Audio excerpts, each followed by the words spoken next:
The FTX drama is even now still getting crazier. Because even Elon Musk is just done with all this crazy reporting that's been done by the mainstream media. I mean, there's a couple of really fun pieces, like for example this. Sam Bankman-Fried is super jacked and handsome. FTX founder is super hot. He's amazing and we love him so much, where Elon Musk obviously was laughing, but generally speaking, he's quite outspoken about exactly the opposite side. Take a look at this. The Wall Street Journal said something pretty outrageous over on Twitter, and Elon Musk, well, he's been very vocal. When Sam Bankman-Fried's crypto empire went down in flames, so did his plans to save the world, making this man look like an absolute legend. They're making it look as if he's a really good guy with some good plans, but just before he could reach his final goal, it slipped through his hands. But no, that ain't what happened. And Elon Musk is right to the frick. Ooh, he says Wall Street Journal is giving little foot massages to a criminal. And it really gets funnier and funnier if you watch more of these videos. Like, for example, this one right here. In managing the decisions on which projects to invest in, because I'm very fortunate, my deal flow is insane. I see everything. And I have to disclose, I'm a paid spokesperson to FTX and a shareholder there too, because we mentioned them, and big advocate for Sam because he has two parents that are compliance lawyers. If there's ever a place I could be that I'm not going to get in trouble, it's going to be at FTX. And you know what I honestly have started to think about this now? Again, guys, make sure you press that like button if you're enjoying these daily crypto updates. At first, I thought, he was certain that Sam Bankman-Fried / FTX wouldn't go down because they're very well-known, very good lawyers, so to speak. Maybe we should actually look a little bit more at the literal wording. And he says, where I know I'll never be in trouble, which could basically mean, well, whatever happens, even if it gets outed for a fraud, Sam Bankman-Fried will be, but let's not talk about Sam Bankman-Fried. I'll be fine, talking about him. Again, I do not have anything against Kevin O'Leary at all. At the end of the day, the way he's speaking about it, he always says, it's just about the money. It's just about the money. I don't necessarily think he cares about who's hurt because of it. I don't necessarily think he thinks about the ethics behind it all. He just thinks about the best way to get the biggest return, and it doesn't really matter over whose body it is. Which is why Elon Musk is obviously laughing at it as well. Now, to fully understand my point, we actually have to take a little bit of a step back to some news that circulated a couple of weeks ago. And actually, Elon Musk is also involved with this discussion, but Teddy Schleifer said this on Twitter. I wrote earlier today that there's a huge question over whether or not Sam Bankman-Fried will be able to continue funding media going forward. Grants have gone to ProPublica, Fox with a V, The Intercept, Semaphore, the Law and Justice Journalism Project, and a podcast. Not sure what that's supposed to be. And that's after Max Tunney from Semaphore actually stated that grants from Sam Bankman-Fried's foundation to those companies are now on hold. And if you take a look at the numbers, they're pretty wild. We received the first tranche of the $5 million grant in February 2022. The remaining 2/3 of the grant are due respectively by April 1st, 2023 and April 1st, 2024, but they are on hold at this time. And CZ was laughing at it actually just now, and that's because Elon Musk came in to say, if Sam Bankman-Fried was as good at running crypto exchanges as he was at bribing media, FTX would still be solvent.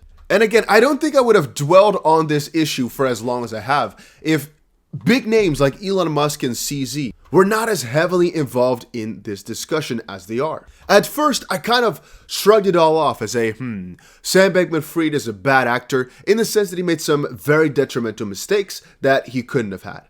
But the more I keep reading into it, and the more that these allegations are this just like direct, the more I'm thinking, nah, this wasn't no ordinary mistake. This guy literally had some very sketchy intentions, and either it's, I have these theories all lined up, and I don't know which one of them is correct, but hear me out. Either it's some grand cover-up of the fact that there's some criminal organization, Sam Bankman-Fried is the forefront, either being complicit with it all, he's just inside the scheme, or he was picked as the front person of this criminal organization, and exactly Which parts of either government or other entities are involved, we do not know, because it could also be that all these guys were paid off to be part of it. There have been many people who said, well, the SEC is involved, they've talked with them.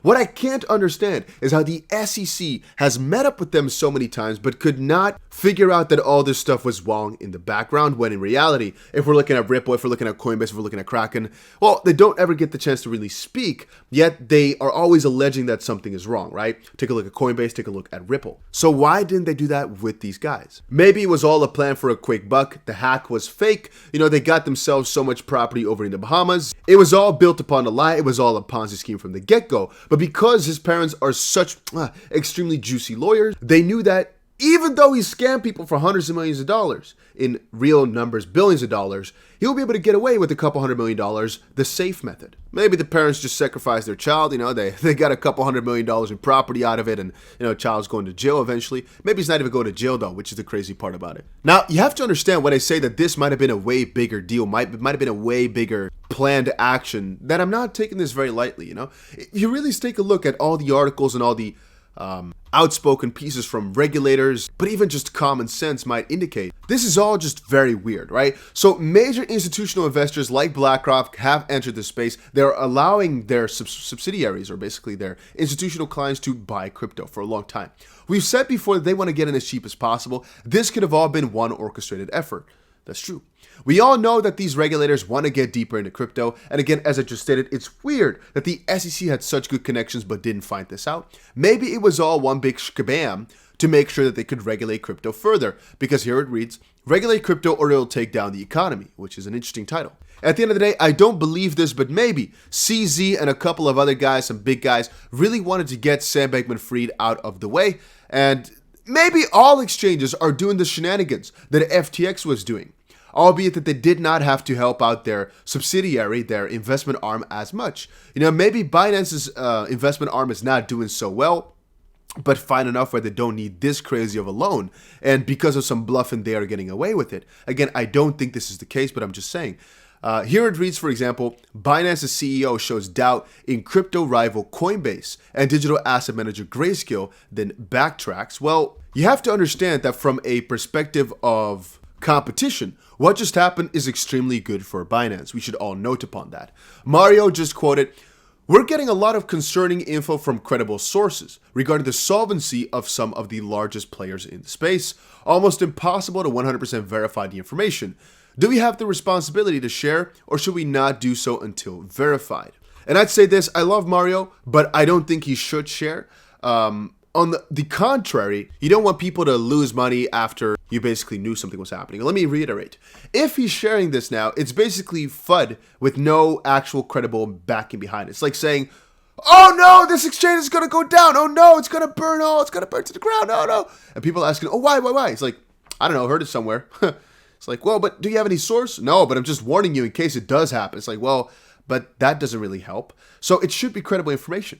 On the contrary, it's like, well, if that guy thought it was going to burn down, he had a couple of little, it's like, oh, somebody told him, I'm going to burn this house down. Oh, this house is going to burn down. And it's like, well, I didn't get it verified, but I did hear it a couple times. He didn't tell anybody, but then the house burns down. It's like, well, I did kind of know, but I wasn't sure, but I should have told you maybe.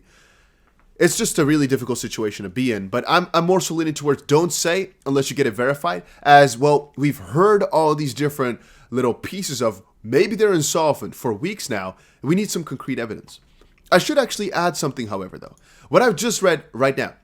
Unusual Wheels posted, Barry Silbert has reportedly revealed the crypto firm has $2 billion in debt. And that's interesting, coming out a little bit after this article came out, right? Binance's CEO shows doubt in crypto rivals Coinbase and Grayscale. On the opposite side, again, Binance is still doing a really big bid to keep the crypto market safe for the longer term by, in this case here, allocating yet another $1 billion to their crypto recovery fund. But people are now starting to ask questions again about where they get all this money from. How exactly is it earned? How exactly does it work? Why is Binance in such a good position to be able to afford all this? And that I do not know, but I guess Binance is a really good doing company. The question is it from BNB? And why is this Coinbase in trouble? Well, I covered all that stuff a couple days ago, right? I covered in depth, I believe, why Coinbase is in such a strange position. A lot of it has to do with the fact that the Coinbase shares are down a lot. I have a couple other articles. Sam Bankman-Fried says he froze as FTX collapsed around him. And actually, this made me think about it as a little speaking slot. And noting upon that, people are not happy that Sam Bankman-Fried is going to be speaking at a New York Times type of summit soon. Sam Bankman-Fried will be speaking at some events in the near future. One of them is going to be in New York. And at the end of the day, Elon Musk keeps calling out, saying, Elon Musk calling FTX media cover-up of a cover-up of one of the biggest failure in U.S. journalistic. Elon Musk calls FTX media cover-up one of the biggest failures in the U.S. journalistic integrity. Whew. Because as you can read right here, Bitcoin's magazine, quote, the FTX Ponzi, uncovering the largest fraud in crypto history, quote, the FTX empire was built on liquidity, leverage, and lies. Modern day alchemy, unsurprisingly, failed. In-depth expose now available to pro users. Well, all you need to know about this is the whole scam, allegedly, was running pretty deep, and it all comes down to just over-leveraging. Again, can you call it a Ponzi scheme? I don't think it was a Ponzi scheme from the get-go, and I think they could have actually been just fine if they didn't go so heavy on the investment arm. The investment arm is what wrecked them.